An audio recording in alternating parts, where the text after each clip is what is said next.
Assalamualaikum warahmatullahi wabarakatuh. Alhamdulillahirabbil alamin. Wassalatu wassalamu ala asyrafil anbiya'i wal mursalin sayyidina wa maulana Muhammadin wa ala alihi wa sahbihi ajmain, amma ba'du. Pertama-tama marilah kita panjatkan puji dan syukur kehadirat Allah Subhanahu wa taala yang telah memberikan kita rahmat, hidayah, serta nikmat kesehatan, sehingga pada hari ini kita dapat melaksanakan perkuliahan pertama kita dalam mata kuliah Fatwa dan Jurisprudensi. Tak lupa pula salawat dan salam marilah kita hadiahkan kehadirat junjungan alam Nabi besar Muhammad sallallahu alaihi wasallam dengan lafaz Allahumma sholli ala sayyidina Muhammad wa ala ali sayyidina Muhammad. Saudara-saudara mahasiswa program studi hukum keluarga Islam yang berbahagia, video ini merupakan video pembelajaran pertama kita terkait mata kuliah Fatwa dan Jurisprudensi. Mudah-mudahan dari video ini saudara dapat mengambil hikmah dan manfaatnya. Amin ya rabbal alamin. Adapun agenda-agenda yang akan dibahas dari video yang pertama ini adalah yang pertama, tata tertib perkuliahan. Dalam tata tertib ini kita akan membahas bagaimana sih pelaksanaan perkuliahan sistem online ini. Yang kedua adalah kontrak perkuliahan. Dalam kontrak perkuliahan ini kita akan membahas bagaimana tujuan dan manfaat hingga strategi pembelajaran. Dan yang ketiga, kriteria penilaian. Dari kriteria penilaian ini akan dibahas poin-poin yang menjadi kriteria penilaian dalam perkuliahan ini. Dan yang keempat adalah gambaran umum fatwa dan jurisprudensi di Indonesia.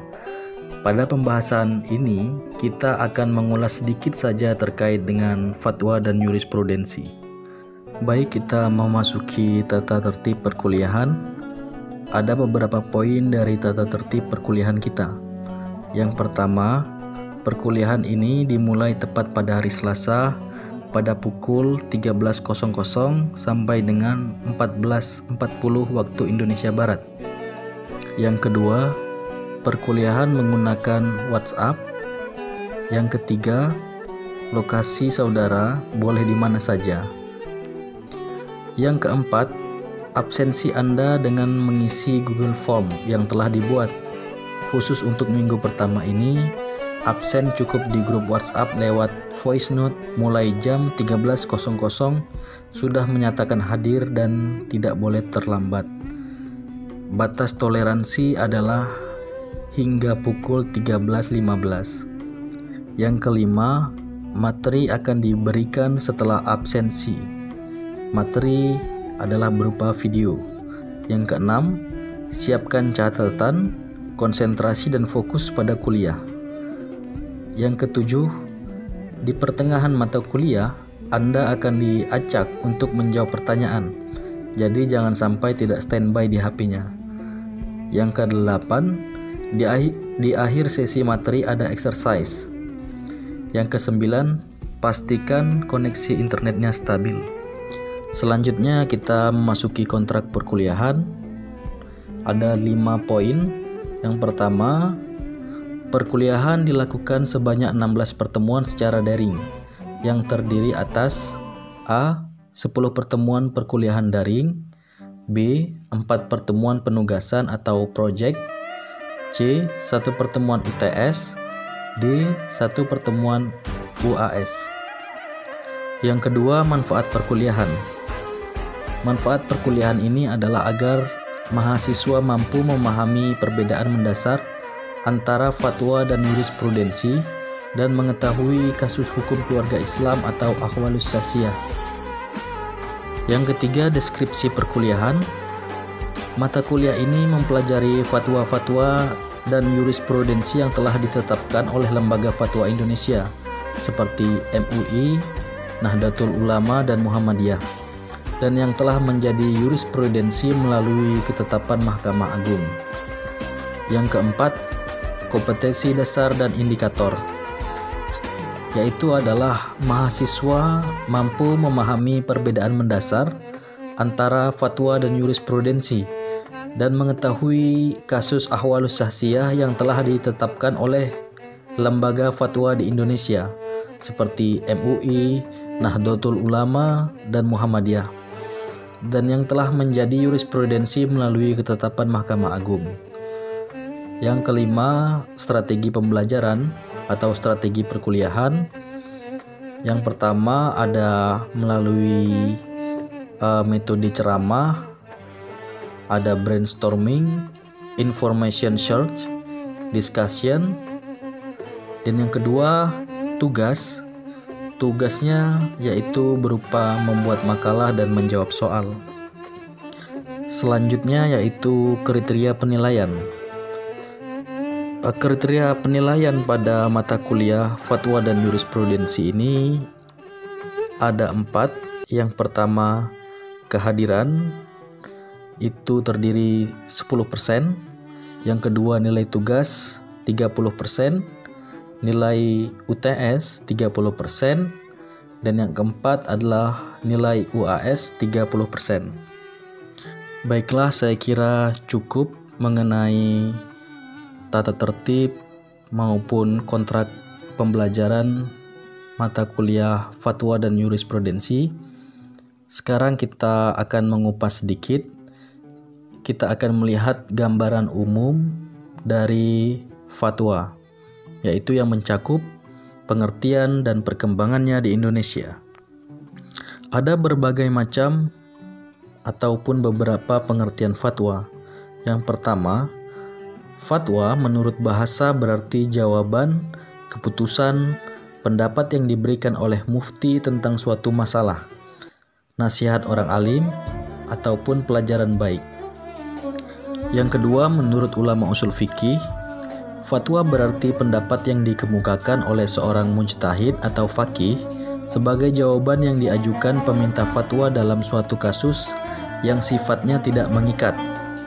Ketiga, menurut Ibnu Manzur, seperti dikutip Syamsul Anwar, fatwa adalah penjelasan masalah hukum yang problematik, berasal dari kata al-fata yang berarti anak muda belia yang baru tumbuh dan kuat. Pengertian bahasa ini mencerminkan seakan-akan fatwa itu merupakan penjelasan bagi suatu masalah yang baru timbul dan tidak ada hukum mengenai hal tersebut sebelumnya.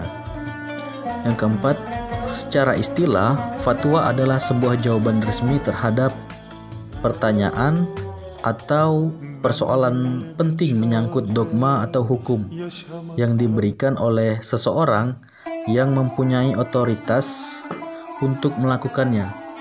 Otoritas ini biasanya kemudian dipegang oleh seorang yang lazim disebut sebagai mufti. Sementara orang yang bertanya atau meminta fatwa disebut sebagai mustafti.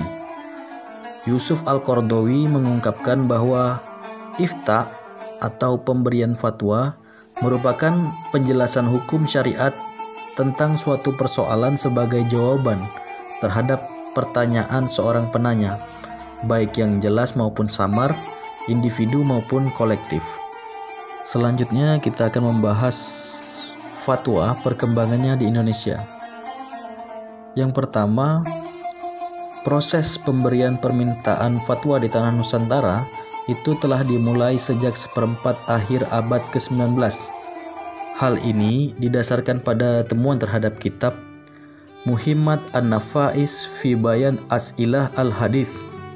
Kitab ini berisi fatwa-fatwa berbahasa Arab dan terjemahannya dalam bahasa Melayu dengan menggunakan tulisan Arab Jawa atau Arab Pegon. Yang kedua, di akhir abad ke-19 dan awal abad ke-20, masuklah ide pembaruan dari Timur Tengah. Ide ini diperkenalkan oleh Muhammad Abduh dan Rashid Ridho, dan penyebarannya di Asia Tenggara ditentukan selain oleh majalah Al-Urwat Al-Wusqa, juga oleh majalah Al-Manar yang terbukti mendapat perhatian dari para ulama Nusantara pada saat itu.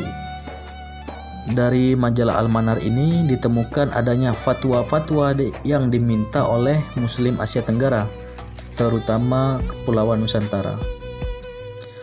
Yang ketiga, ada periode di mana otoritas keagamaan umat Muslim Indonesia terletak di luar Indonesia itu berakhir sekitar tahun 1929. Tepatnya saat Ahmad Hasan, salah satu pelopor berdirinya Persatuan Islam atau Persis, mengeluarkan fatwa yang dipublikasikan dalam majalah Pembela Islam.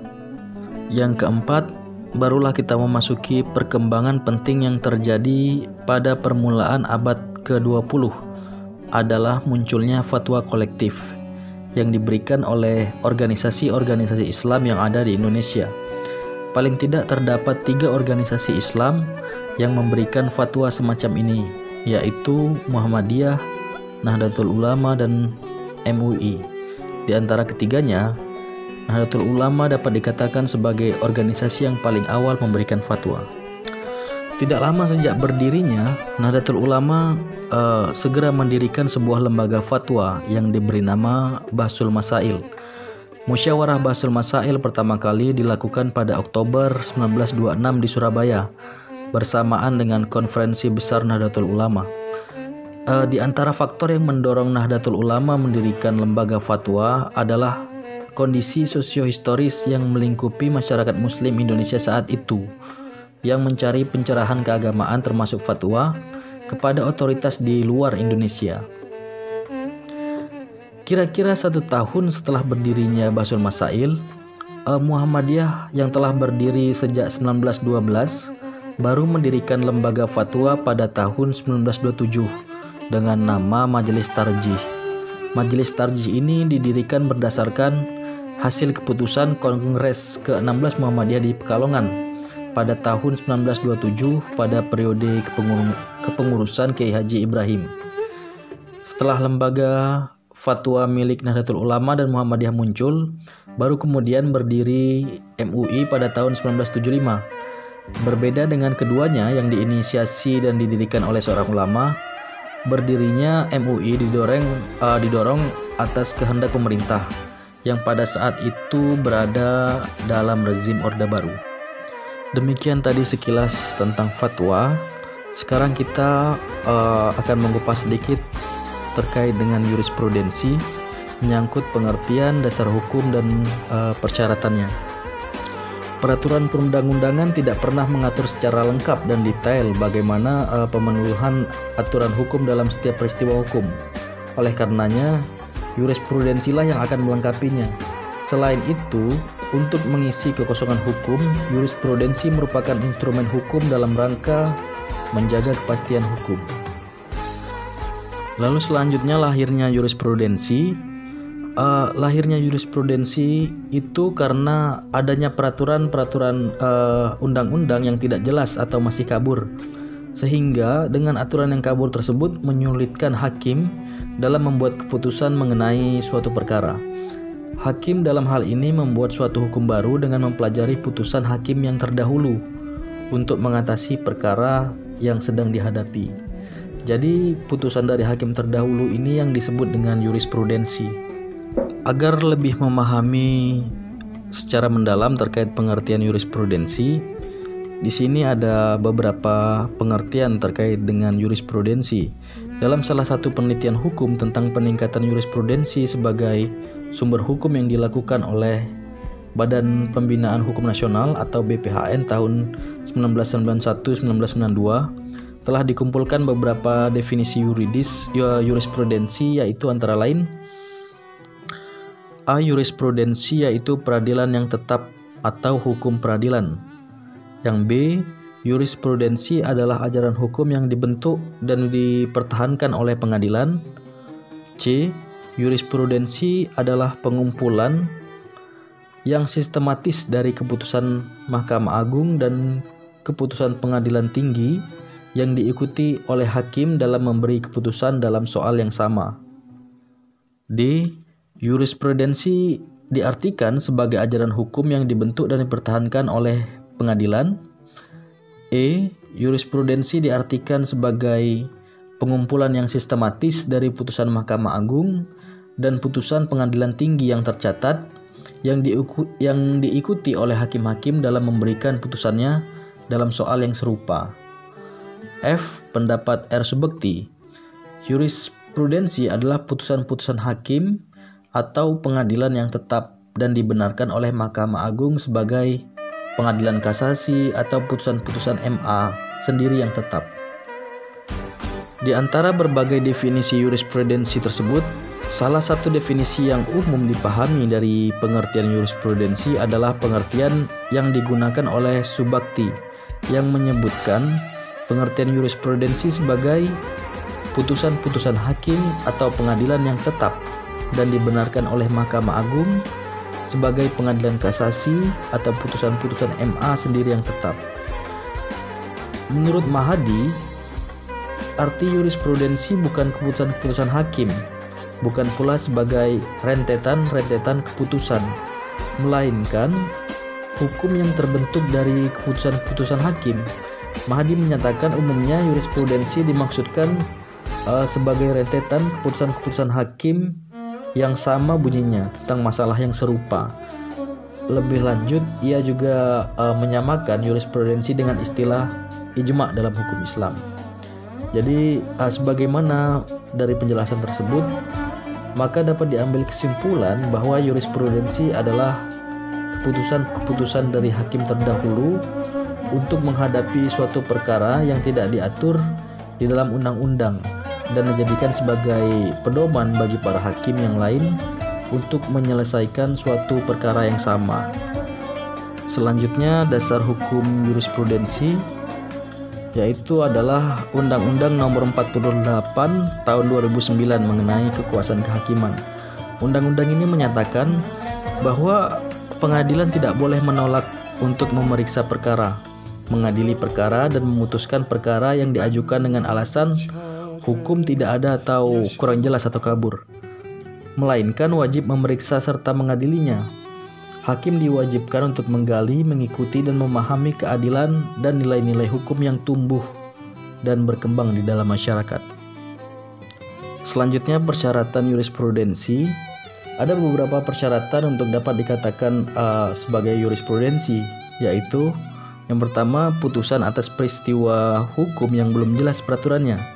Yang kedua, putusan telah berkekuatan hukum tetap. Yang ketiga, putusan berulang kali dijadikan dasar hukum untuk memutus perkara yang sama. Yang keempat, putusan telah memenuhi rasa keadilan masyarakat. Yang kelima, putusan telah dibenarkan oleh Mahkamah Agung. Demikianlah pembelajaran fatwa dan jurisprudensi pada pertemuan pertama ini. Pada pertemuan pertama ini kita hanya mempelajari gambaran umumnya saja dari fatwa dan jurisprudensi. Untuk lebih mendalamnya akan kita pelajari pada pertemuan selanjutnya. Sampai jumpa minggu depan dan wassalamualaikum warahmatullahi wabarakatuh.